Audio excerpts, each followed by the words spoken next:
ये जरूर डिलीवरी गाय होगा, इसको तो मैं अभी बताती हूँ। मैडम आपका पार्सल।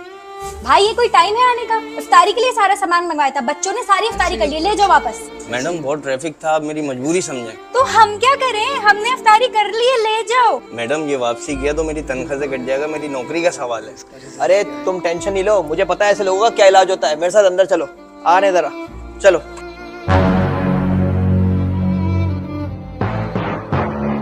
मेरे साथ अंदर चलो। क्या हुआ सर? मैंने बोला ना अंदर चलो, चलो। इधर बैठो। क्या हुआ सर? बैठो। बच्चों